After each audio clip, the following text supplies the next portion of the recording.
Fala galera, sejam todos bem-vindos a mais um episódio do Desincast. E hoje nós estamos recebendo um dos empresários mais renomados da nossa cidade. Ele que tem uma trajetória empresarial muito bonita, um exemplo a ser seguido.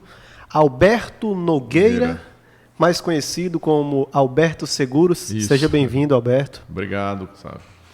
Vitor, hoje o nosso companheiro aqui é um companheiro à altura da grandiosidade desse projeto, né? Não, quando eu fiquei sabendo que a gente iria entrevistar Alberto Seguro, eu fiquei até inseguro. Eu disse, domingo, sabe, eu não sei o que falar com ele, o que perguntar. Mas aí eu fui analisar, procurar saber sua trajetória de vida, o senhor como ser empresarial, como figura pública, como pai de família, um bom marido, um bom cidadão picoense, pode-se dizer. E eu só ouvi elogios. E não menos importante, seu Alberto, eu gostaria também de mandar um abraço muito especial aos seus filhos, né? O Alberto Filho e ao Heitor, que se esforçaram para que estivéssemos aqui também. Eu enchi o saco na internet, mandando mensagem no WhatsApp, mas graças a Deus, no momento oportuno, você está aqui conosco. Eu dizer que é uma honra aqui poder participar dessa iniciativa de vocês e, ao mesmo tempo, parabenizar, né? Que é muito importante o que vocês estão fazendo aqui para toda a cidade de Picos, né? Porque a gente sabe que a gente tem muita dificuldade, a comunicação é uma coisa muito difícil para toda a comunidade e o que vocês estão fazendo é uma coisa muito importante, levar a mensagem das pessoas, divulgar. Então, parabéns pela iniciativa de vocês. Alberto, que é natural da cidade de Pimenteiras, gostaria também de mandar um abraço a toda a população pimenteirense que também vai abrilhantar a audiência desse projeto, seja no YouTube, seja no Spotify, ou até mesmo no Deezer. Na infância, quem era o Alberto? Mas na infância eu era um menino igual a todas as crianças daquela geração, né? Que para vocês hoje, mais jovens, essas novas gerações, até nem imaginam como que a gente vivia antes, né? Então, hoje é uma realidade totalmente diferente. Era menino que brincava na rua, que corria, que não tinha celular, que jogava... A gente era de uma geração que a gente apanhava porque praticava esporte, né? Porque a gente queria passar o dia jogando futebol e esquecia de estudar. Então, normalmente, a gente era castigado por conta disso. Hoje, praticamente, os pais têm que obrigar as crianças a praticar esporte. Mas foi assim muito saudável, a gente convivia muito com a natureza, eu passei parte da minha infância não só na cidade de Pimenteira, mas no interior também, que era onde morava. Fazenda Buqueirão? Na Sambito, ali, né, na Cajazeira, que era do meu avô. Então a gente convivia muito com a natureza, vida de campo mesmo, né? Tendo que se recolher às 6 horas da tarde para jantar enquanto tinha luz do dia. Normalmente, no final do dia, tinha aquela fogueira no terreiro, onde a gente ficava conversando com todos os primos. Então, essa era a infância da nossa geração, que tem muita saudade, né? Porque hoje a gente... não existe mais isso. As crianças hoje não têm mais contato com a natureza, então você nota as crianças hoje muito mais ansiosas, com excesso de informações que recebe já com 1 ano, 2 anos de idade. Mas tudo no seu tempo. Algumas coisas me marcam também, porque eu me recordo sempre às vezes que ia a Tapera, né, que também fica no Sambito, e quando voltávamos, passávamos na cidade de Pimenteiras e sempre íamos na casa do seu Nogueira. Seu Nogueira é meu tio. Seu tio, né? Então a minha avó também tinha um carisma muito grande por ele, e eu lembro muito bem de quando eu passava, que chegava em Pimenteiras, que ia até a casa do seu Nogueira, que foi um político também muito importante para a região, né? Ele foi prefeito algumas vezes lá. E era um líder na cidade lá por muito tempo, em Pimenteiras. Foi prefeito umas 2 vezes, eu acho. E eu acho que sua família também, seu avô, era correligionário político dele lá na época, eu lembro também. Partindo da infância, Alberto, aí o senhor veio para Picos em 85. Foi. Eu fiquei em Pimenteiras, estudei até os 14, 15 anos de idade. Aí, com 15 anos de idade, eu fui para Teresina, estudar em Teresina, né? Naquela época, a gente ia normalmente morar na casa de parentes. Então, eu tinha 2 primos, inclusive filho do Tio Nogueira, e eles moravam em Teresina. Eu fui morar lá com eles, estudar. Aí, onde eu tive a oportunidade de estudar até o 2º grau, Só que naquela época era muito concorrido, só tinha uma universidade federal, eram poucas vagas para todos os cursos, eram 20 vagas, então era um funil muito grande. E a família nossa era uma família humilde, né? Naquele período ninguém tinha a facilidade que tem hoje. Se reclama muito, mas naquela época era muito mais difícil as coisas. Os pais colocar os filhos para estudar fora, numa capital, era uma coisa que dependia de muitos recursos que às vezes a maioria das famílias não tinham. Então, eu fiquei ainda um ano, tentei novamente o vestibular, não tive sucesso. Aí foi quando me surgiu uma oportunidade de trabalhar com seguros no Grupo Bradesco. E aí, então, eu fui para São Paulo, aí lá onde eu fiz um curso de corretor. Para mim foi o grande diferencial da minha vida, porque quando você nasce e cresce numa cidade pequena, você não tem muita opção, os horizontes são pequenos demais, o seu ângulo para que você possa aprender a ter conhecimento é muito limitado. Então, o fato de ainda em 84 eu ter ido para São Paulo, ter passado um período lá, fazer o curso de corretor com os melhores instrutores, fazer curso de relações humanas, curso de administração de empresa, e logo em seguida já assumi um cargo no Bradesco com função realmente muito importante, porque você tinha que lidar com muita coisa que você não conhecia. Na minha época, 20 anos de idade, era uma coisa assim, era uma coisa muito difícil. Você vê na época uma pessoa com 20 anos de idade já ter uma função assim, já trabalhar desse jeito. E no Bradesco eu tive a oportunidade, a cada 6 meses eu tinha que passar um mês em São Paulo estudando e me aperfeiçoando. Então, assim, foi a grande escola e o grande diferencial da minha vida. Então, eu aprendi tudo lá, no Bradesco. Aí, isso já em Picos, né? Eu fiquei em 84, eu iniciei no Bradesco em Pimenteiras, vim para Picos em 85. Aqui eu cheguei como assistente de produção. Em 86 eu fui promovido supervisor mais jovem do Grupo Bradesco e fui transferido para Teresina. Com um ano em Teresina, aí eu fui promovido para supervisor regional, que ficava com Piauí e Maranhão.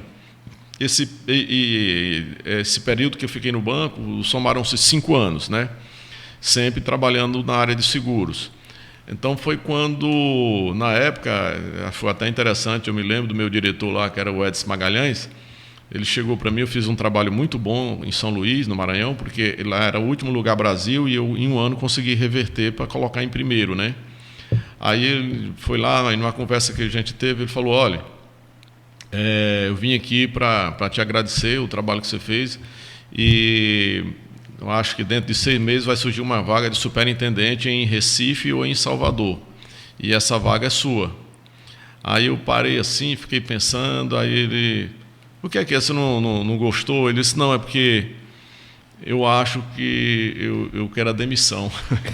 Aí ele começou a sorrir e disse: você está louco? É a primeira vez que eu venho anunciar uma promoção para uma pessoa e você pede demissão. Ele disse: não, é porque meu objetivo é outro, bem diferente. Eu quero só trabalhar como um colaborador de uma empresa, para mim não é o suficiente. Eu já aprendi o que tinha que aprender nessa atividade, já dei o que eu podia dar para a empresa em troca, e agora eu quero começar a minha vida porque eu quero ter um horizonte maior para mim crescer e também quero voltar para estar perto da minha família que precisa de mim, que seria meu pai e meus irmãos, né? Eles tinham muita dificuldade ainda financeira, irmãos com problemas de saúde. Eu digo: eu tenho que voltar para ficar perto e eu tenho que pensar no futuro para que eu possa dar essa sustentação para eles, dar uma vida confortável para a minha família e, ao mesmo tempo, eu poder construir uma família para que meus filhos não passem as dificuldades que eu passei. Então, só sendo colaborador, isso não vai ser suficiente para mim. Eu vou ter que enfrentar isso aí. Aí foi onde eu pedi demissão e voltei para Picos, onde eu abri a corretora, onde eu comecei a trabalhar... 1990, né? 90. Isso foi final de 89, já outubro, né? Uhum. Porque, na realidade, eu pedi demissão em setembro. Aí eles não aceitaram a demissão, me deram um mês de férias, que era para me pensar, né? Só que em outubro eu já vim aqui para organizar um local para trabalhar, né? Quando eu voltei, realmente eu confirmei a minha demissão e foi onde eu comecei a trabalhar aqui, que foi um dos períodos mais difíceis, foi começar um negócio naquela época, em uma atividade de que praticamente ninguém conhecia aqui na região, ninguém sabia o que era um seguro, nem como funcionava, né? Então o senhor não teve concorrentes na época? Na época tinha sim concorrente, porque quando eu saí do banco, o próprio Bradesco passou a concorrer comigo, já tinha o Banco do Brasil que concorria, quer dizer, só instituições financeiras muito pesadas, com nome, com know-how e com reputação já, né? Principalmente para trabalhar com seguro, que é uma coisa que exige muito isso. Tinha o Banco do Estado também, Caixa Econômica, então não era uma concorrência bem pesada. E eu tinha que começar do zero. Eram tempos difíceis, economia ruim. Muita instabilidade. Eu tive que passar pelo o plano Collor de Mello, né?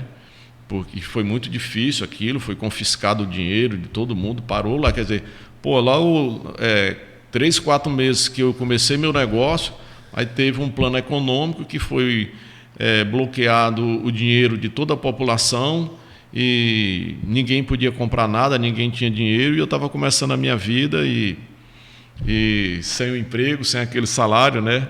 Recém-casado na época? Não tinha casado ainda, eu já casei já em maio, já 5 meses depois, né? Mas foram um momento muito difícil, já tinha um compromisso de casar e eu fiquei sem saber o que fazer. Você ligava para os colegas, né? Eu sempre comentava, você ligava para os colegas que eles ficavam brincando comigo, o nosso salário aumentou aqui.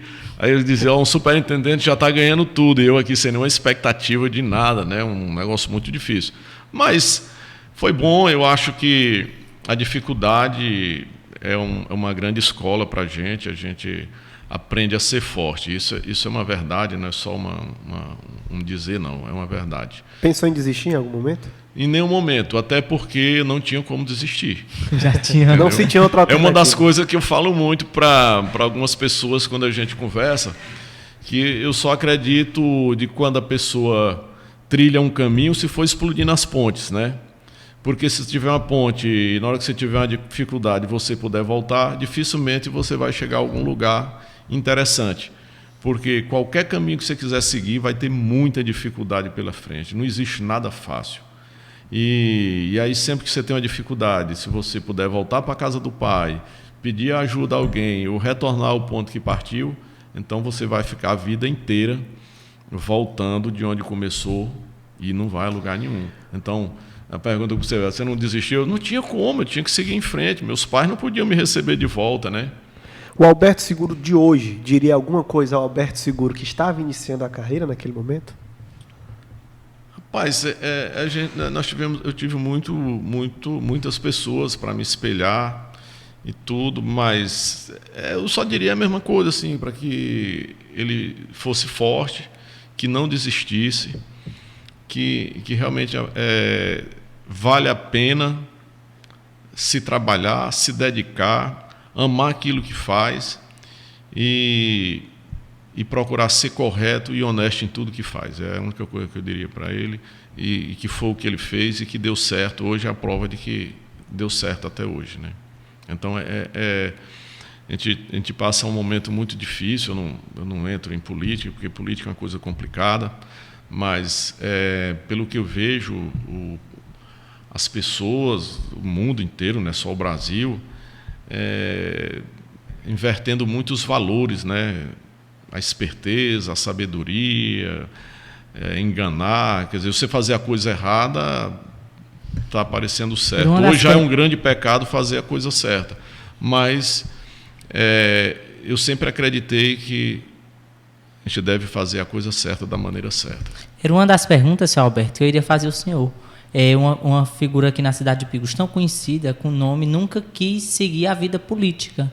O senhor já acabou me dando a resposta sem eu perguntar, porque a política tem essa inversão de valores, mas, se eu não me engano, o senhor já participou da administração pública, né, na cidade? Vitor, eu sempre tive uma dificuldade pelo seguinte: a política no Brasil, a gente condena muito os políticos e obviamente, a gente culpa tudo por eles, né? tudo que está errado a gente culpa os políticos. Mas hoje eu tenho a minha dúvida, eu não sei se os políticos moldam as pessoas ou as pessoas moldam os políticos. Na realidade, eu acho que a culpa aí está mais nas pessoas. Porque como é que se tem pessoas boas para ser escolhidas para administrar a tua cidade, você sempre escolhe as pessoas menos capazes que não fazem a coisa certa. Então, eu acho que existe uma cumplicidade das pessoas com os seus gestores. É aquela velha frase, todo povo tem o seu governo que merece. E eu nunca não acreditava nisso, mas isso é um fato, realmente é isso. Já houve alguns convites, algumas coisas para que eu chegasse a entrar na política aqui. Mas eu até refleti um pouco sobre isso. O que é que me faz ter uma certa rejeição ao meu ingresso na política? Primeiro é o seguinte, eu acho que a política, a gente tem que entrar nela para fazer alguma coisa pela cidade, pelas pessoas daquela cidade. Você tem que prestar conta porque você vai cuidar de uma cidade, das vidas de todas aquelas pessoas que estão naquela cidade.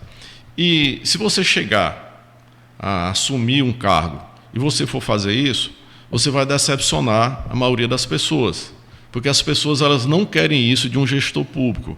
As pessoas querem do gestor público um emprego para não trabalhar,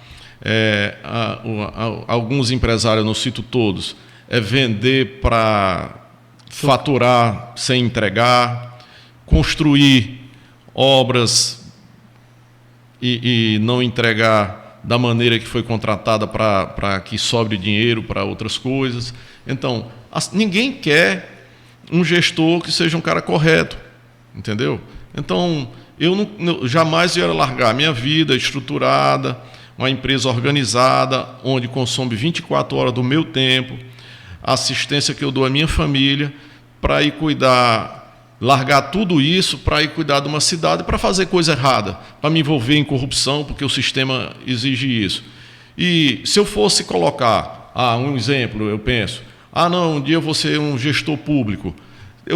Com certeza, se eu chegasse a ser um gestor público, espero que não aconteça isso, eu vou impor uma condição de fazer tudo o que for correto, zelar por cada centavo que seja público, para que isso chegue às pessoas, entendeu? Para mim me dói o coração ver as pessoas aplaudindo, gente que desviou milhões de reais, e essas mesmas pessoas estão na frente de um hospital precisando de um atendimento e não tem, e eles não têm noção de que eles contribuíram para isso, entendeu? Então, eu não quero ser uma pessoa pública para fazer parte disso. Então é melhor eu ficar em casa, vou cuidar da minha empresa, vou cuidar da minha família.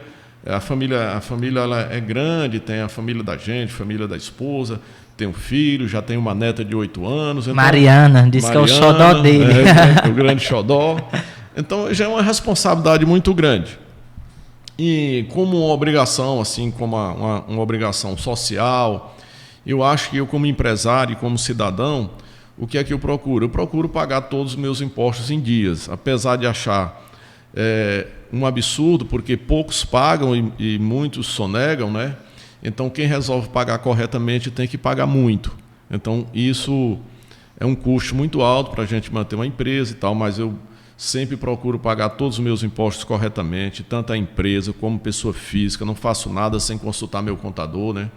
Então, faço tudo desse jeito. Para você ter uma ideia, o ano passado fizeram uma devassa, eu tenho 4 empresas, fizeram uma devassa de 6 meses nas 4 empresas, pessoa física, até os extratos de conta bancária eu tive que passar para os órgãos fiscalizadores. Graças a Deus, no dia 23 de dezembro agora do ano passado, véspera do Natal, porque normalmente a gente fica apreensivo, porque apesar de você fazer tudo certo, pagar todos os impostos corretamente, o sistema tributário brasileiro é uma coisa muito complexa e às vezes pode ter alguma falha não sendo voluntária da gente. Mas graças a Deus foi um presente de Natal que eu tive no dia 23, quando eu recebi o relatório dos auditores constatando que minhas 4 empresas estavam todas corretas e que não tinha um centavo de imposto para pagar. Não é uma coisa muito fácil aqui no Brasil. Não só porque as pessoas não queiram pagar, é por causa da complexidade do sistema tributário. Então, eu procuro fazer a minha parte em contribuir para a cidade com isso. Eu estou contribuindo, eu estou pagando os impostos corretamente, e aí o pecado vai ficar por conta das pessoas que pegam o dinheiro dos impostos, não meu, mas de todo mundo que paga, e não fazem não dão o destino que deveriam dar. Se você observar, eu gosto sempre de comentar isso. Eu vejo, às vezes, a gente tem uma construção, mas você pega um servente de pedreiro ou qualquer outra profissão, os caras passam o dia inteiro trabalhando no sol, numa cidade quente como essa, para ganhar R$1.000 por mês. Aí, quando eu observo que esses R$1.000 que ele ganha por mês, 350 ele paga de imposto dos produtos que ele consome. 350 os governos tiram de uma pessoa que ganha um salário mínimo, quebrando pedra no sol. É 35%, em média. E esse dinheiro, a maior parte dele vai para a corrupção. Então, isso é muito difícil da gente ver isso. Mas é uma realidade muito difícil de ser revestida nesse país aqui. Tem a esperança, a gente não pode perder, né? Futuro melhor para a neta, né? Exatamente. Ter sempre esperança. Seu Alberto, ele, Domingos Sávio, é muito cotado na Universidade Federal. O pessoal quer que ele dê palestra. Vários estagiários dizem que lá na Alberto Seguro não falta uma fila enorme para as pessoas estagiarem, para conhecer de perto o trabalho que ele faz, o homem íntegro que ele é. E eu vejo, senhor Alberto, que estou confirmando o que as pessoas dizem. Só nesse pouco tempo que o senhor falou, já fiquei admirado que o senhor tem ciência do que fala, tem ciência do que faz e sempre buscou de forma íntegra, de conduta ilibada, sempre o melhor para o senhor, para a sua família e para o bem comum. Eu não diria que seja um desperdício não ter a oportunidade de ser gerido por um competente trabalhador, empresário como Alberto Seguro, ou se pelo sistema tão corrompido seria melhor que a sua reputação ficasse resguardada no ramo empresarial. Mas assim, qual foi a maior dificuldade para se construir a empresa Alberto Seguros até o dia de hoje? Rapaz, assim, a maior dificuldade na época é você abrir um escritório como eu abri. Olha, vou passar para vocês o que é a dificuldade do como era esse país para a gente trabalhar. Já melhorou muito. Então, quando eu resolvi abrir minha empresa, aí eu procurei aqui uma linha telefônica para comprar. Como é que uma empresa funciona sem ter um telefone? Então, não existia telefone para vender. Uma linha telefônica, na época, custava, eu indexo pelo preço do carro, custava o preço de um Gol zero na época. Até hoje é 80, 90 mil. Seria o preço de uma linha telefônica. Se pagava um valor fixo e poderia utilizar? Se comprava aquele telefone, era como se fosse ações da Telebrás, aí você passava a usar o telefone. Isso era só para você ter o direito à linha. E o custo das ligações eram caríssimas também. Para você fazer uma ligação para uma cidade do interior, para um interurbano, então, era uma coisa louca. Mas o pior não era isso. É porque a própria Telepisa não tinha linha disponível para vender. Aí você tinha que comprar de alguém que já tivesse e que estava desistindo. Então, para mim abrir uma empresa, eu tive que encontrar um prédio ali na Rua São José, onde trabalhava. Aí nós tínhamos que. Lá tinha uma linha telefônica já no prédio, né? Isso foi o grande atrativo para vir para o prédio. Eu aluguei uma sala lá, nós colocamos um PABX, contratamos uma telefonista, ela ficava na sala embaixo do prédio, e aí nós dividimos essa linha. Era eu para minha empresa, o escritório de contabilidade dos Libórios ali, o Nonato e o Zé. Tinha Milton Plampona, que é oftalmo, também ficava lá. E tinha o doutor Osildo Batista, que era advogado. Então, nós quatro dividíamos uma linha lá. E isso eu trabalhei ainda quase um ano, sem ter uma linha para trabalhar. Estou só citando a dificuldade como era. Depois, não, eu tive uma pessoa... foi embora daqui e aí queria vender, eu comprei, mas muito caro, assim, era um preço absurdo, e coloquei essa linha. Então, a dificuldade veio daí. A outra era você ser uma pessoa chegando aqui há pouco tempo, sem ninguém te conhecer, e sem ter uma instituição por trás, para você chegar a visitar uma pessoa e dizer, olha, eu vendo seguro, o teu carro, vamos seguir valores de hoje, seu carro hoje vale 300 mil, você me paga esse seguro e qualquer coisa que acontecer com o teu carro, a gente vai te indenizar. Aí o cara olha para mim e diz, onde é que você trabalha? O escritório é essa empresa. Não, a empresa é minha. Aí o cara, aqui nada, vou aqui no Banco do Brasil, entendeu? Vou aqui na Caixa, porque tem uma estrutura de confiança. Então isso demorou muito tempo para que eu ganhasse essa confiança. Credibilidade. Né? Mas eu fazia um trabalho assim incansável. Eu viajava essa região toda. Naquela época o mercado era muito pequeno. Aqui a cidade de Picos entrava 30, 40 carros novos por mês. Era muito, muito pequena aquela coisa. Mas quando eu sabia que uma pessoa ia comprar um carro, eu já começava a visitar, pegava o carro, ia visitar, explicava o que era um seguro, orientava, aquela coisa toda, né? E eu me lembro de uma história interessante que eu fui visitar um cliente que ele era muito seguro, né? E ele estava comprando uma D20. E aí o pessoal me deram a informação, olha, ele mora lá no interior de Santo Antônio de Lisboa. Eu disse, eu vou lá na casa dele. Ele disse, mas não é fácil para chegar lá não. Mas eu vou lá na casa dele. Cheguei em Santo Antônio e perguntei onde era a casa dele. Ele disse, não, fica depois do rio ali, lá em cima do alto lá. Mas o seu carro não passa não, porque tem que passar no rio, tem uma areia, não sei o quê. Não, tudo bem. Aí um cara tinha um jipe lá, eu fretei o jipe, fui até o rio, né? O rio tinha pouca água, aí eu levantei a calça, atravessei, fui lá na casa dele. Quando eu cheguei lá, ele muito desconfiado, disse, pô, o que esse cara vem lá da cidade, atrás de mim aqui nesse lugar? Eu fui explicar para ele, eu vendo seguro, assim e tal. Ele passou 3 meses para receber essa D20. Mas aí ele foi e tal, a gente conversou. E aí aquela coisa da experiência daquela pessoa do interior, ele olhava para mim, eu menino de 22 anos, 23 anos, e ele, não sei por que ele acreditou e fez esse seguro em mim, mas muito desconfiado, queria que eu desse os recibos, tinha que ir lá comigo, lá no banco, pagar, aquela coisa toda. E aí o certo é que ele era conhecido, que desconfiava de todo mundo. Por coincidência, uma vez ele foi pagar o seguro, já mais recente, já trabalhando ali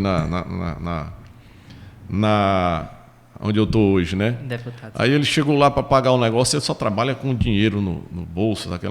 Aí parece que o seguro dele, a parcela era R$1.000, ele deixou lá para pagar. Só que ele pegou o dinheiro, eu conversando com ele, não contei.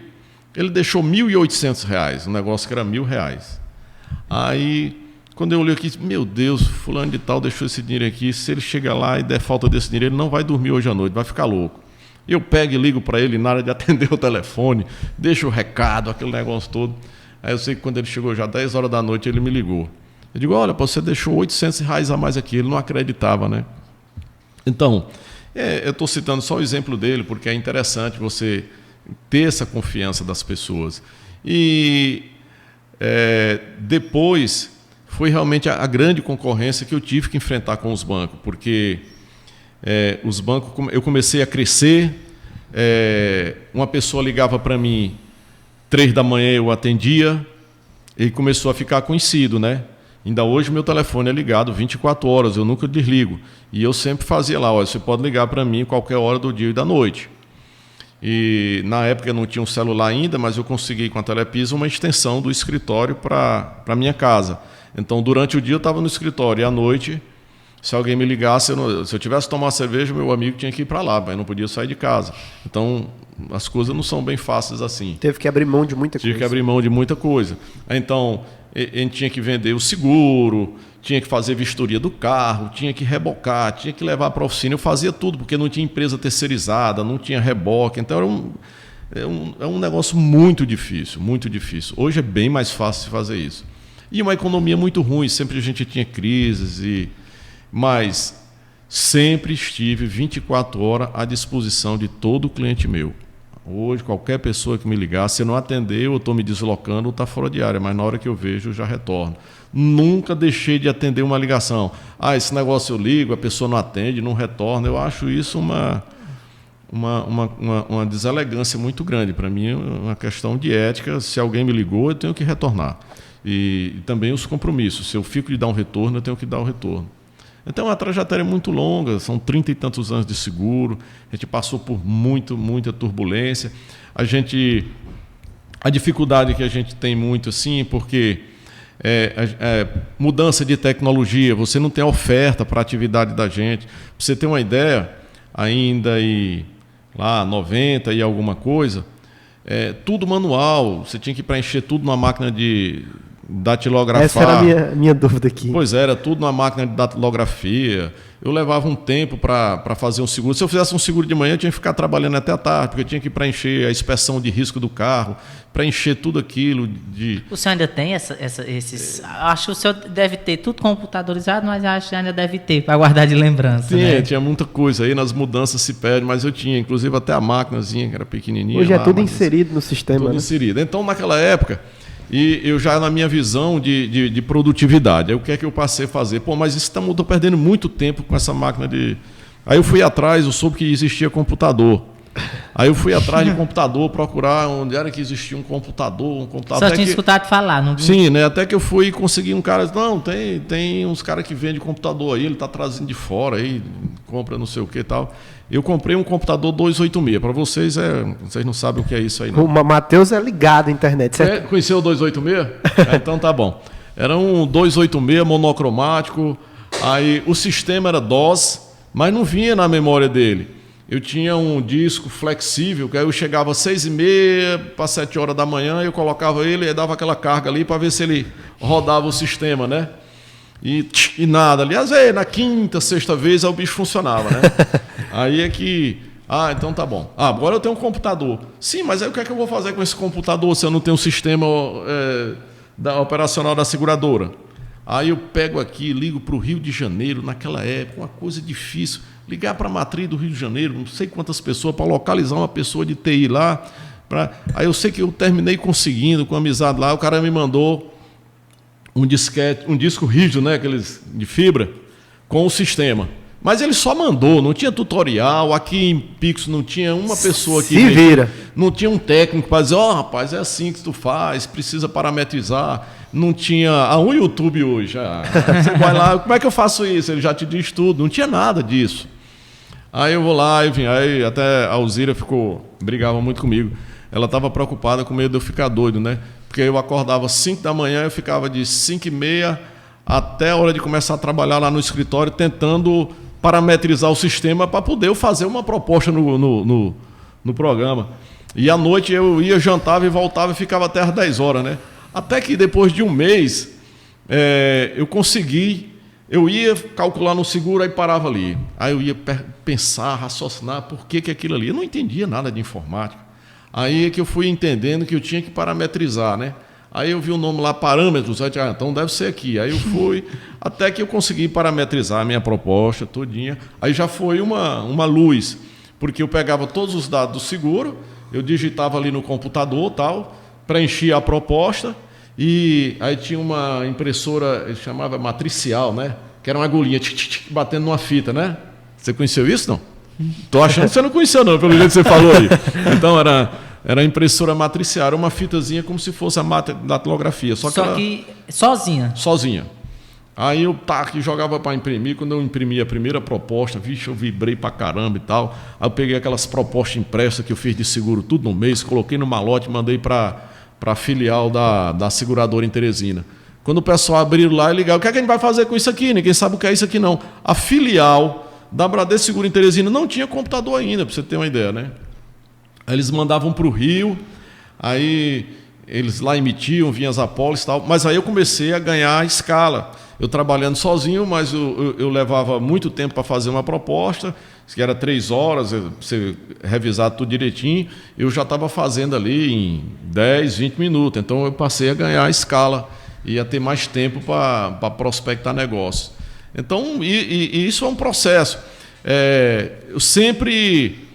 tem alguma coisa melhor para fazer, para a gente tornar mais produtivo, melhorar a produtividade, para poder a gente levar um produto mais barato, mais acessível para as pessoas.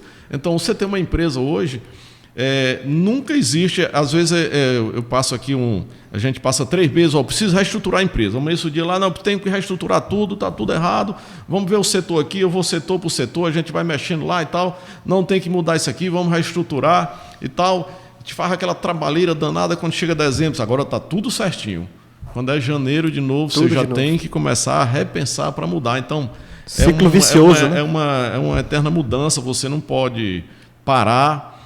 Então, hoje a gente já trabalha com muita tecnologia, já tá bem melhor de se trabalhar. Para você ter uma ideia, só para concluir essa parte de... Quando foi 2009, 2010, os governos começaram a financiar carro em 60, 70 meses. Então, é o seguinte, de repente entrou para consumidores de carro uma população que não existia. Então, a gente começou a crescer 35%, 40% em relação ao período anterior. E isso é uma demanda grande, só que o mercado inseriram, por exemplo, trabalhar 2, 3 seguradoras, era muito simples, você cotava 2, 3 seguradoras, passava a melhor proposta para o teu cliente. De repente passou até 10, 12. Aí o que era que você tinha? Você quer fazer um seguro comigo? Então eu chegava lá, eu tinha que entrar em 10, 12 sites de seguradora, calcular tudo, com todas as informações que precisa. Aí quando você terminava, agora vai na outra, então você levava uma manhã, até 6, 8 horas para você dar um retorno para o cliente. Então aí foi uma demanda muito grande e eu comecei a ficar louco. Eu não ia trabalhando até 10 horas da noite, porque eu sempre digo assim, eu fico muito triste quando a gente chega numa empresa, eu quero isso aqui, não, eu vou fechar agora, eu não posso te atender. Não é para acontecer isso. Entendeu? Eu digo hoje, pode mandar a demanda que tiver de seguro para mim que eu vou atender. Tem que haver uma flexibilização, né? Não, eu atendo. Pode mandar, olha, a gente vende tantos de seguro hoje, amanhã dobrou, pode ter certeza que eu vou atender. Ou eu trabalho 24 horas, eu contrato gente de emergência, bota. Mas você dizer para um consumidor que escolhe a tua loja para dizer, eu quero isso aqui, não posso te atender hoje, não, é porque esse produto eu não tenho. Não, isso não é para acontecer. Aí eu fiquei louco com aquela coisa, todo mundo trabalhando até tarde da noite. Peguei o avião e fui para São Paulo. Eu preciso de um computador, um robô para fazer isso para mim. Mas não tem aqui. Aí eu tenho ligação com os presidentes de seguradora, tudinho. Então, mas como é que funciona aqui vocês? Aí o cara, não, tem uma empresa aqui que trabalha para a gente, de alta tecnologia aqui em São Paulo e tal. Aí fui para lá, foi eu, Alberto Filho, estivemos lá conversando. E nós trouxemos um robô para cá. E isso em 2009, 2010. O que é que esse robô faz? Você me liga, pede uma cotação de seguro, eu preencho todos os seus dados, o do carro, e eu clico aqui em 45, no máximo 50 segundos, ele me traz uma tela com a cotação de 12 seguradoras. Ele entra no site de 12 seguradoras e nesse tempo de 40, 50 segundos, ele me dá todas as cotações.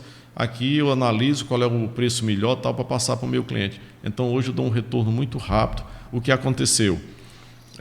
Com as mesmas pessoas que a gente trabalha lá, a gente praticamente triplicou o volume de negócio. Só para você ter uma ideia, a gente tem um escritório aqui em Picos e tem um em Teresina. Só aqui no de Picos, hoje, nós temos 12 mil clientes. Então, é muita coisa. É uma carta muito alta, né? É uma carta de clientes muito alta. Muito alta. É um negócio muito grande, é um volume muito grande. Que negócio. Gostaria de agradecer aos nossos patrocinadores, também OR Auto Trucks. Se você pensa em comprar o seu carro novo, seminovo ou até mesmo caminhão, é na OR Auto Trucks. Você faz o seguinte, você vai lá, compra com uma empresa que também tem muita credibilidade no mercado. Um grande abraço para o nosso parceiro Otílio. De lá, você anda só um pouquinho, já chega na Alberto Seguros e faz o seguro do seu veículo. Compra o carro na mesma... Com uma empresa que também tem muita credibilidade. Eu quero fazer meu seguro. Gostaria de mandar um abraço também, tão rápido quanto o sistema da Alberto Seguros, a internet da Virtex Telecom. Um grande abraço para o nosso parceiro Irã, ele que está conosco. Ele disse, olha, com certeza eu vou ser um ouvinte, um telespectador desse podcast com o Alberto, que é uma das referências que eu tenho também. Então um abraço para Irã, toda essa galera da Virtex Telecom, provedor de internet número 1 no estado do Piauí. O Kennedy da Criativando está conosco em mais um episódio. A Bluke Filmes, em nome do meu parceiro Júnior, que também está conosco. Farmácia São Domingos Sábio, farmacêutica doutora Maria Auxílio, e agora está tendo aí um surto de dengue e chikungunya, viu? Então passa lá para garantir a sua medicação e se reabilitar o mais rápido possível. Vitamina D. Alberto, de trás de um grande homem tem sempre uma grande mulher. E você citou aí no nome dela, eu queria mandar um abraço para ela, Alzira, minha amiga pessoal, Alzira, Laismeire, Tia Márcia, toda a família dela, um abraço. E, como você falou, então ela também lhe ajudou a passar por essas dificuldades. Ela teve que entender, que reconhecer que você tinha que se dobrar ao máximo. Ela teve também, que eu acho, abdicar de muitas coisas para vocês construir o que vocês são hoje, né? Com certeza. Uma vida de corretor de seguro, ela não é simples. Ela trabalhou comigo um período também, lá depois ela saiu, mas você imagina uma festa de Natal, está todo mundo reunido, aí 11 horas um amigo liga que está com problema, eu tenho que me afastar da festa e ter que atender. Às vezes ela fica assim, mas ela sempre entendeu, sempre me deu apoio, sempre tá junto com a gente. É sempre quem sofre o mau humor, né? Porque você acumula muito estresse durante o dia e tal. E normalmente a gente precisa de uma pessoa que tenha compreensão, e ela foi muito importante. E pelo que eu soube, a sua história dela também está atrelada a porque foi, acho, tudo na mesma época, questão de casamento, abrir uma empresa, aí ver os filhos. A gente se conheceu no banco. Ela trabalhava no Banco do Bradesco, Mensaf, e ele lá também. Aí eles se conheceram, começaram a namorar e casaram. É muito interessante. Em seguida vieram os presentes, Alberto Filho e Heitor Nogueira. Uma das coisas que a gente estava falando aqui, só para voltar ao assunto, sobre a empresa, né? Então, uma das coisas que mais importante da empresa, que eu não cheguei nem a falar, é você ter uma equipe boa. Você preparar uma equipe boa, de confiança. Então, eu trabalhei para uma empresa grande, mas mesmo sendo uma empresa grande, a gente pega muito chefe tirano, entendeu? Eu sofri muito com assédio moral naquela época. Aquilo era demais, era muita pressão, muita exigência, muita meta, muito objetivo. As pessoas que trabalham em banco sabem o que é que eu estou falando, entendeu? E quando eu saí do banco, eu fiz uma promessa para mim. Eu digo, um dia que eu tiver uma empresa, eu vou trabalhar, mas não vai ter meta e nem objetivo numérico de ter que fazer essas coisas. E aí, então, eu recebo muita visita de diretores, de seguradora e tal, mas qual é a sua meta que você passa aqui para seus colaboradores? Nenhuma. Numérica não, você tem que vender tanto, não. E como é que funciona que dá certo aqui? Primeiro a gente tem que montar uma equipe que ela tenha capacidade. A primeira coisa mais importante que a gente tem que fazer, não só, acho que em todos os momentos da vida a gente tem que fazer, toda decisão que você for tomar, antes de você tomar a decisão, se coloque no lugar dos outros, para você entender o que é que acontece. Então, eu comecei a pensar, quando a gente começou a empresa pequena, as pessoas que trabalhavam comigo, eu via elas pegando o ônibus, vinha e tal, chegava suada, correndo, aquele negócio, para ir em casa, almoçar, voltar, aquela coisa. Eu via aquela dificuldade, aí eu ficava pensando, eu não sei como a pessoa consegue trabalhar desse jeito, né? Tanta dificuldade para vir e volta para almoçar, é uma correria, você não tem aquela prazer de trabalhar. Eu comecei a pensar comigo, isso lá no início. Eu digo, eu tenho que montar uma empresa, que essa empresa se preocupe com a qualidade de vida das pessoas que trabalham aqui. Eu quero fazer uma empresa para que as pessoas que trabalham aqui, elas acordem de manhã e desejem vir trabalhar aqui. Então, eu tenho que montar isso. Então, foi uma das coisas que eu trabalhei muito e continuo trabalhando. A gente não acerta tudo, mas a gente busca isso aí. Então, o bem-estar, não tem coisa melhor no mundo que você ter um colaborador que lhe deseje trabalhar. Às vezes, agora, com a pandemia, você afasta uma pessoa para ficar aquela dieta ali e tal. Antes de terminar, ela diz, não, eu quero voltar porque eu não estou aguentando mais aqui em casa, eu acho melhor ir, né? Então, a gente criou um ambiente de amizade, de família, tendo que fazer com que todo mundo se sinta bem, sem ter pressão. Eu sou lá dentro da empresa como se fosse um colega de trabalho deles, porque eu faço as mesmas coisas que eles fazem. Então, eu sei a dificuldade do ofício de cada um. Todo mundo erra. Quando eles erram, eu também erro muito lá para caramba. Então, se alguém erra, eu não posso reprimir com rigidez. Não, vamos ver aqui onde foi que errou para a gente não errar mais. Então, a única, assim, o objetivo que a gente tem, que a gente cobra mais de todos os colaboradores lá, é que a nossa função é dar solução aos nossos clientes. Pronto, isso já é a grande meta, o grande objetivo de uma função. Então, hoje a gente tem uma empresa, pelo menos o feedback que a gente recebe dos funcionários, é que eles gostam muito do ambiente, eles convive bem, é bem Crescem animado. juntamente com a empresa. Eu também hoje acordo de manhã com vontade de trabalhar. Eu adoro ir para lá por causa do ambiente, a amizade que a gente tem, as brincadeiras, a gente conversa. Então isso é muito interessante para toda a empresa. Nunca tive problema de desonestidade em 32 anos de empresa, de nenhum colaborador. Então isso é muito importante. Mas a relação sincera que o empregador tem que ter com seus colaboradores é muito importante. Se preocupar com eles. Então hoje assim, às vezes eu fico feliz quando eu vejo, quando eu comecei, a dificuldade. Hoje as pessoas que trabalham com a gente, todas têm transporte para se locomover, todas têm uma casa para morar. O que não tem um ou dois, mas já estão com um projeto. Então, é importante você ver que as pessoas que estão trabalhando com você estão evoluindo. E eu ajudo isso na maneira do possível. E isso se reveste em satisfação para o cliente, para a nossa empresa. Tem um ditado que diz mais ou menos assim: trabalhe com o que goste e não terá que trabalhar sequer um dia. Um dia da vida, pois é. Muito interessante.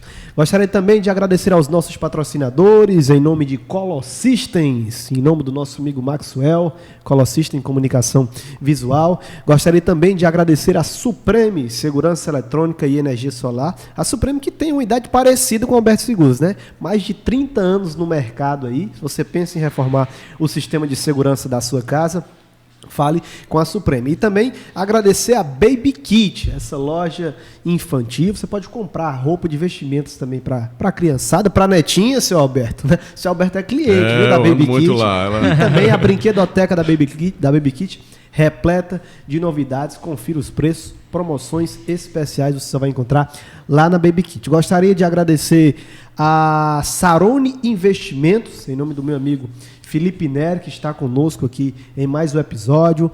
Você, Vitor Guilherme, já conversávamos, né, nos bastidores sobre a dificuldade, e eu tenho uma pergunta a fazer, seu Alberto. Estou aberta, toda a pergunta. Como era que funcionava a vistoria veicular naquela época? Não se tinha uma conexão com um sistema alimentado de informações, porque hoje você pode colocar um veículo, né, o veículo faz a inspeção e automaticamente a seguradora pode negar, né, na aprovação do cadastro. Naquela época, como era que funcionava? Naquela época, tinha os postos de vistoria nas grandes cidades.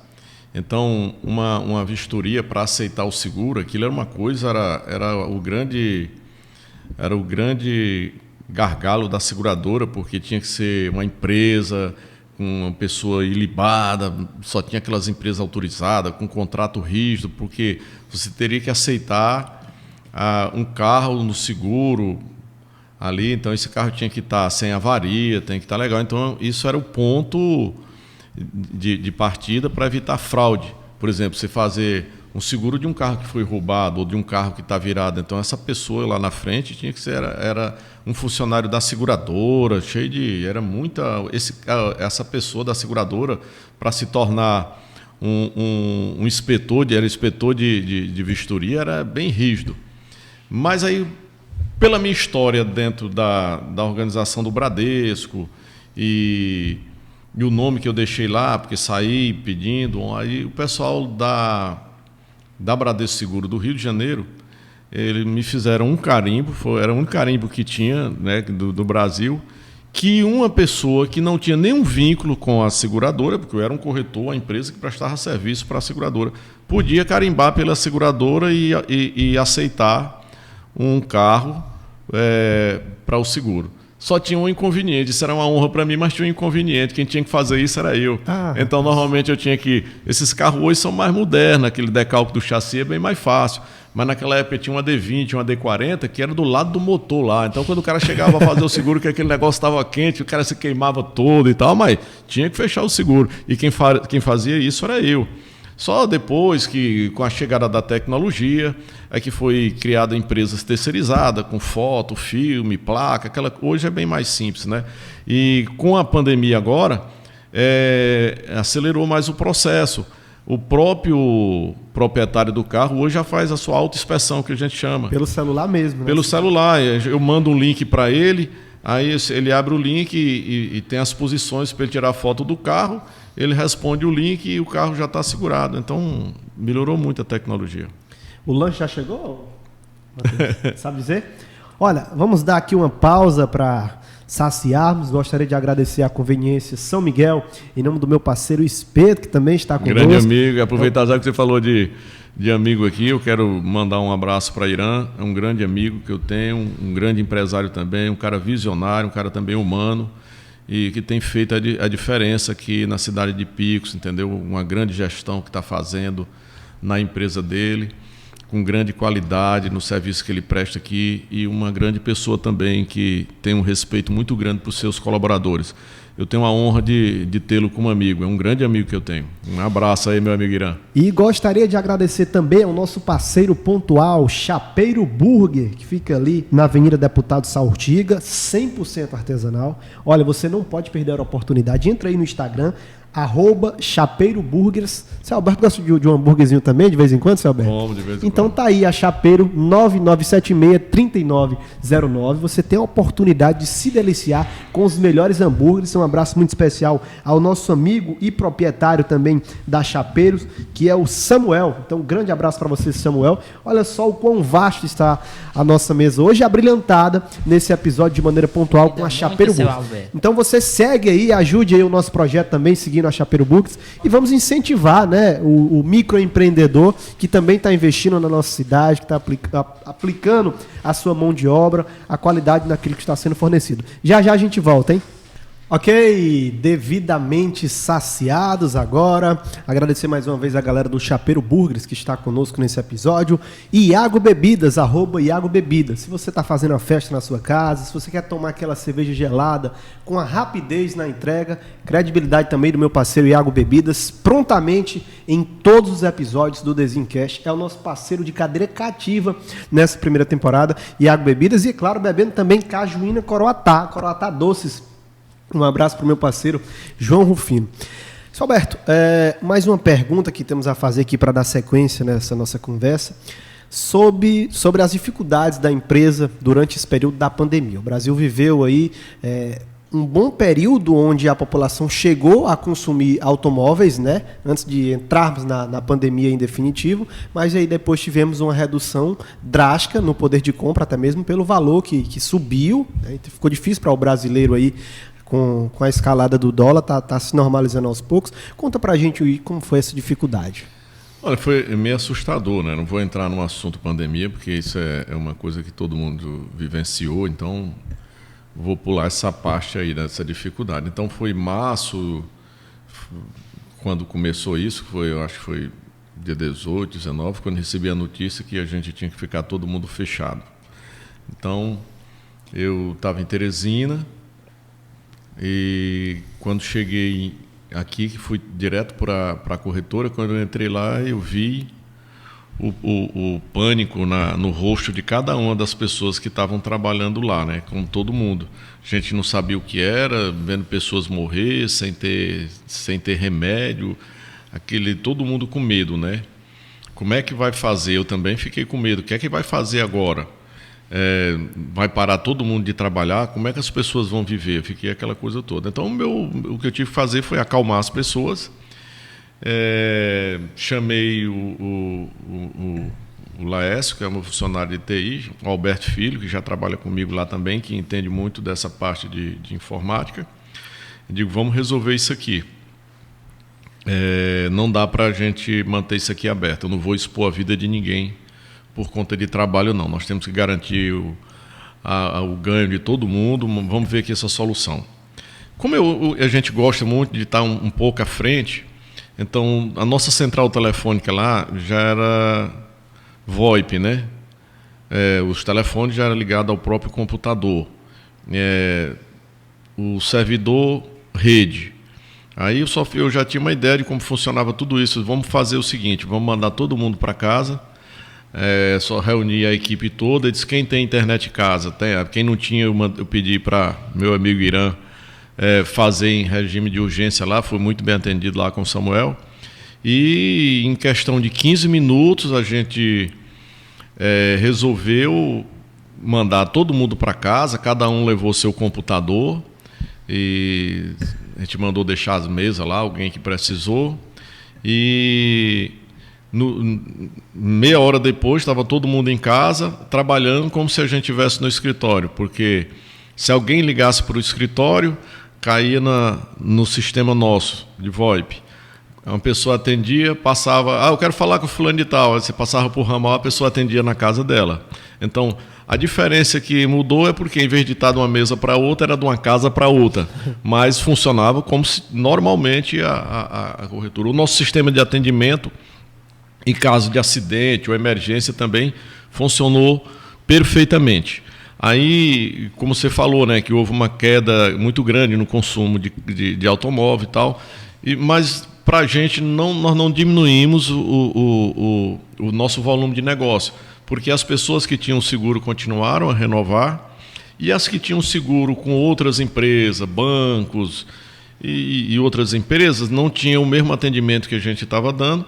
Então, essas pessoas migraram das outras empresas para a gente, quer dizer, apesar da baixa venda de veículos, com a migração de outras empresas, a gente manteve nossos volumes de negócio até com crescimentos em torno de 5%, 10% durante a pandemia.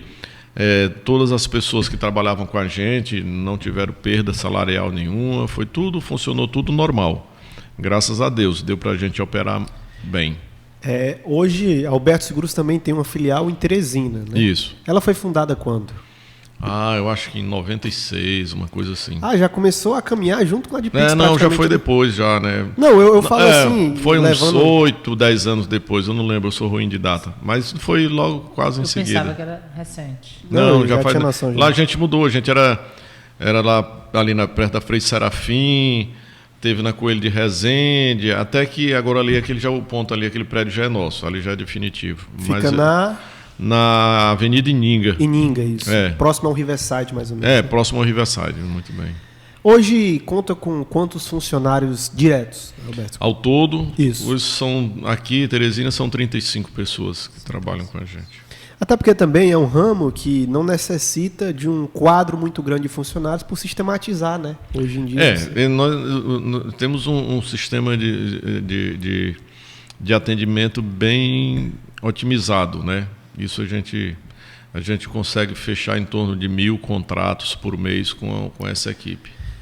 Mas é muita coisa, porque é uma operação bem grande. Qual é a perspectiva promissora que o empresário Alberto tem para oferecer à empresa Alberto Seguros? Rapaz, eu hoje já estou com 58 anos. A gente fica sempre dizendo, quando eu tiver 50 anos eu vou tirar o pé do acelerador. Quando eu tiver 60 eu vou tirar o pé do acelerador. Mas eu sempre gosto de estar pensando um pouco lá na frente. A gente tem que ir se preparando, porque o amanhã não se constrói amanhã. O amanhã se constrói desde hoje, todo dia. Você já tem que estar pensando um pouco lá no futuro. Então, eu já venho pensando nisso aí. Já tenho o Alberto Filho, que já trabalhou um período com a corretora, trabalhou um período lá, mas ele sempre teve desde criança teve ele tem uma gama de negócios, uma ligação muito grande com música, essa coisa toda, né?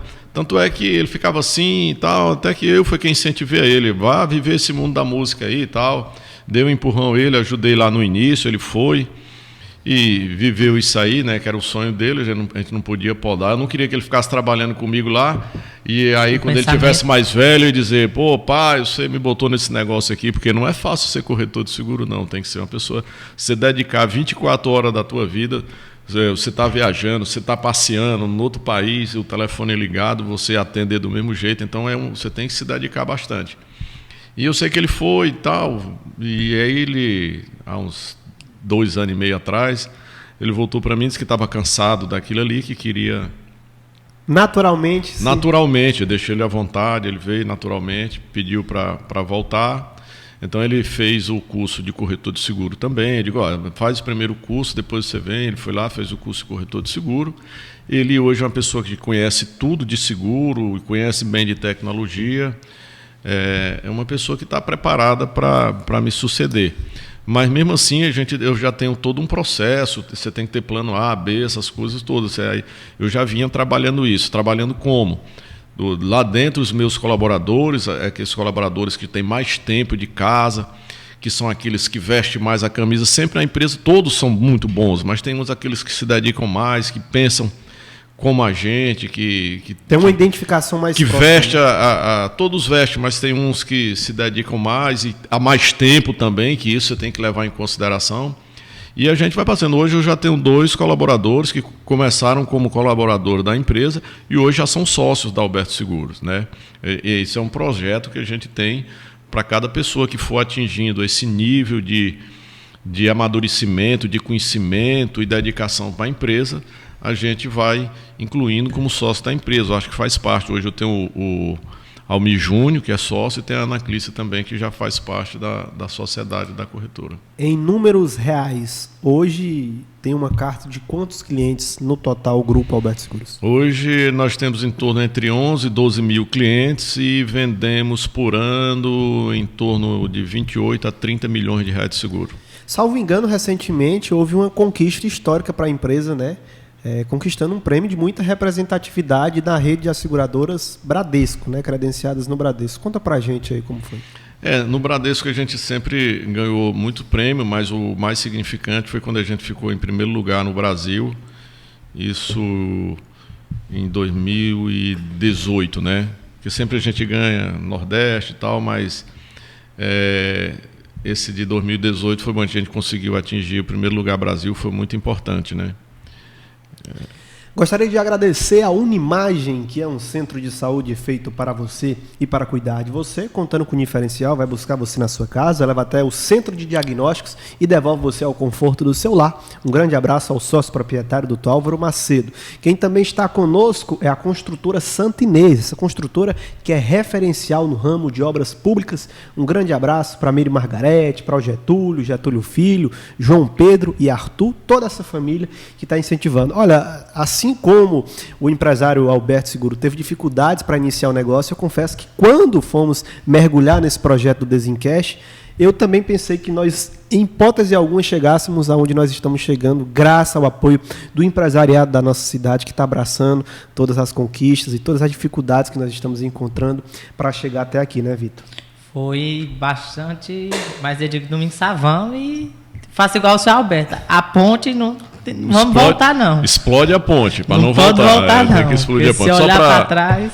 Só para fazer justiça aqui, eu quero citar também uma pessoa que foi muito presente nos meus negócios, que também sócia na empresa minha de financeira e é a pessoa que cuida de toda a minha parte financeira e contabilidade. Então, é uma pessoa que compartilha de todas as minhas ideias, que está do meu lado aí, que foi muito importante na construção dessa empresa também, que é a Laís. Eu até esqueci aqui, porque ela já está tão acima no topo ali, que eu esqueci de falar, né? Ela me disse que está há 26 anos. 26 eu anos. Entrevistei ela. 26 anos trabalhando lá comigo, fiel, honesta. Um abraço. E ela é realmente muito importante lá para toda a construção desse grupo, desde o começo, desde as primeiras implantações de organização financeira, contabilidade. Ela foi muito importante para isso, e o mérito da gente ter passado por essa auditoria toda e não encontrar nada de imposto a pagar, eu agradeço a ela e ao meu contador Jocilé. Olha, fazendo jus também ao grande empresário, ao renomado nome de Alberto, tem um filho que nós não poderíamos deixar de falar, né? Que é o Heitor. Heitor é uma pessoa maravilhosa, muito bem educado, será um promissor médico. Conta pra gente um pouco aí como é a sua relação com ele. Então, a relação é muito boa. Eu tenho uma relação muito boa com os meus dois meninos. Às vezes eu converso com os pais, aí tem uns que é adolescente, reclama da fase de adolescente, reclama disso. Não, eu curti todas as fases dos meus filhos, né? De criança, brinquei com eles, como eles, na adolescência, sempre estivemos juntos e tal. E eu me relaciono bem com os dois. Aí estou também muito apegado a gente, ele é um cara muito ligado a mim, ele é mais assim, Alberto Filho mais independente, mais livre, e ele mais apegado, ele é mais, como é que se diz? Família, pode ser? Não, ele gosta daquele apego ali, daquela coisa. Alberto Filho tem um jeito de gostar dele que gosta, eu gosto muito dele também, ele gosta muito de mim, só que o Heitor já demonstra mais, o Hilberto Filho é mais... a mesma coisa, só que um demonstra diferente do que o outro, né? Mas então a minha relação com os dois é muito boa. O Heitor é um menino muito amável, assim, muito dedicado, eu admiro muito ele assim, pela dedicação. Eu acompanho ele está fazendo, já terminou o curso de medicina, ele estudou em São Paulo 6 anos, agora está fazendo o 3º ano de residência, né? E eu estou muito presente lá em São Paulo, né? Quase todo mês eu estou lá, eu vou, passo 10 dias, 15 dias com eles, eu convivo com ele também lá, né? Participo, porque ele é muito carente, ele cobra muito isso, e a gente está lá. Eu e a Alzira sempre a gente está lá e acompanho a luta dele, ele compartilha a vida dele, o dia a dia dele, todo dia de noite, quando eu só posso dormir depois de 10 horas, né? Porque 10 horas da noite ele liga e vai contar como foi o dia, falar de tudo isso, então eu acompanho bem a vida dele lá. E eu sou muito justo, né? Porque é filho, né? Eu só falo as coisas quando realmente está. Ele é muito, muito dedicado, ele é estudioso, ele tem uma ambição muito grande de trabalhar e de servir, de ser o melhor no que faz. Ele é muito dedicado. Então ele está agora terminando esse ano a residência, vai passar um período no Canadá, né, onde ele vai fazer um período lá de pesquisa, porque lá é o maior centro de pesquisa patológica da área dele. E depois ele volta, né? Sim, oftalmo. Depois ele volta para São Paulo para fazer mais 2 anos ainda de especialização. Eu acho que ele só vai estar aqui daqui a uns 3 anos, né? Mas meus 2 filhos são maravilhosos. Antes de cessarmos a nossa conversa, mais uma pergunta a ser feita: a rotina do pai, do avô, do empresário Alberto Nogueira. Eu queria destacar, também fazer jus, se o Alberto participa de associações sociais, posso dizer, aqui da cidade de Picos. Destacar o Laios Clube, do qual eu faço parte, ele e a domadora Alzira, sua esposa, da maçonaria também, que são entidades filantrópicas, né, que colaboram, servem, posso dizer, em silêncio, né? Eles fazem grandes ações sociais na cidade de Picos, em silêncio. Alberto faz parte também dessas 2 grandes instituições. Verdade. Então, o meu dia a dia, a minha rotina é essa. Eu sou muito dedicado ao trabalho, mas nunca deixei de estar presente com a minha família, com os filhos, minha neta. Para mim não existe programa melhor, eu abro mão de qualquer programa para ficar com o filho, com a minha neta agora, que essa agora que a gente fica mais bobo, né?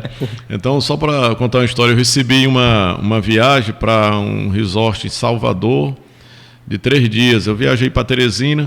Quando cheguei em Teresina, estava lá as passagens, tudo paga, aquela coisa toda. Eu com a Alzira lá, preparando para viajar no outro dia. E a mãe de Mariana ligou para mim. Disse: vocês vão ficar aqui esse final de semana, porque se vocês fossem ficar aqui em Teresina, eu estava querendo viajar, eu ia deixar a Mariana com vocês.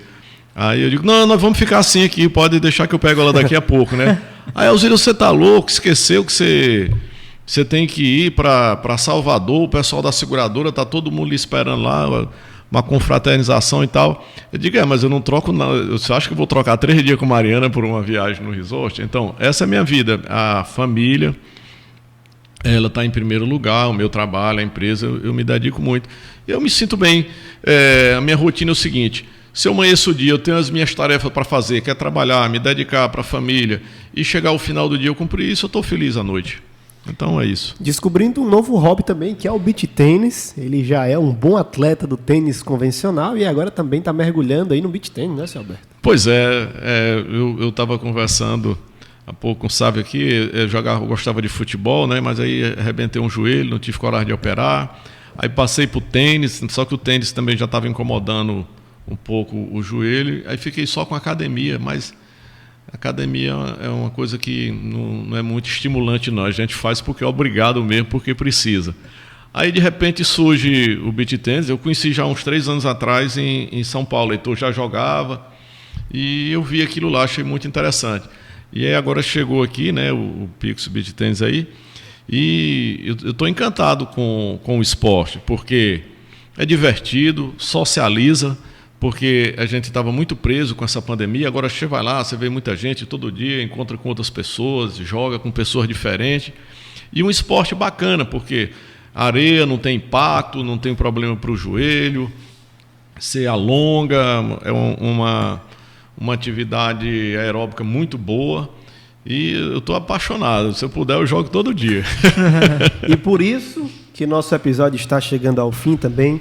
Agradecer imensamente as palavras aqui proferidas, pela oportunidade de compartilhar conosco todo o sucesso da vida empresarial desse renomado empresário, que ajuda também a construir a história do município de Picos e a identidade, né?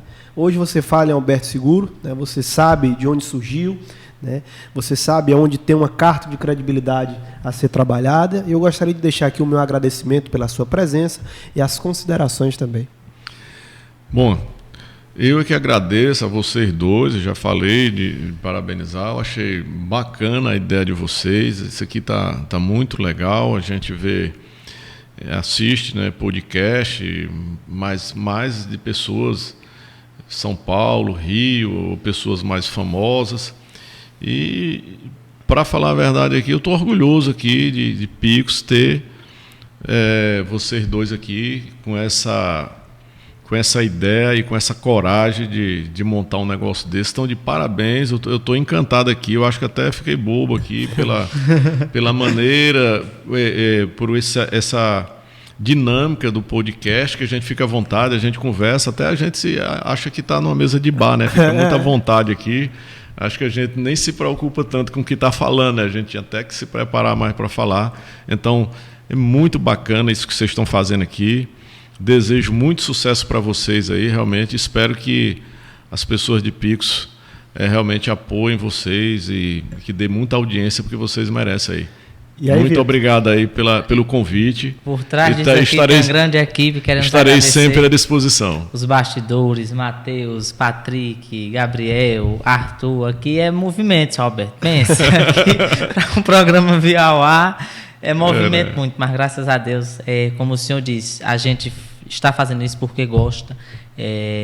Todo dia tem as brigas, as desavenças, mas aí faz parte. E hoje, esse programa, eu fiquei com uma coisa na cabeça: explodir a ponte, né, Sapé? Explodir a ponte. E não pensar em voltar. Vá para frente. Então, só tenho a agradecer imensamente ao carinho que sua família tem em particular para comigo. Gosto muito demais, sua esposa, Alzira, tudo que eu preciso para ela da igreja. Alzira, nós estamos precisando disso. Guilherme, pode ir lá, não.